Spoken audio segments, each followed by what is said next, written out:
I want to share with you guys a story about a man named Daniel, and he had it all. He had a wife, two kids, a thriving business, was a guy that everybody admired. Honestly, a guy that seemed to have it all together. But behind the scenes, he was blind to the cracks in his marriage. See, Daniel loved his wife, but he didn't show it in ways that mattered. She would ask him for his time, and he'd just say, I'm doing this for us. and she'd tell him that she felt alone, and he would just respond with, And I'm under a lot of pressure. and he assumed that she understood. And she always did, until one day, she didn't. And he got a call that shattered his entire world. His wife had been in a car accident, and she didn't make it. And he told me that he remembered standing in the hospital hallway, staring at the floor, and that he couldn't breathe. And that weight of regret hit him like a freight train.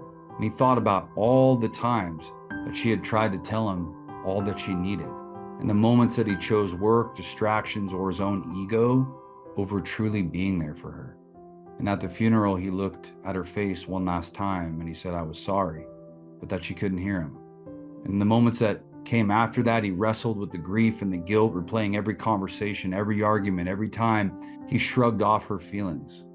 Being in an empty house, not just because she was gone, but because he'd realized that he'd been emotionally absent long before that.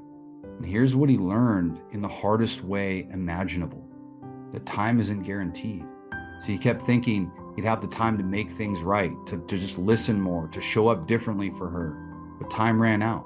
See, presence matters more than provision.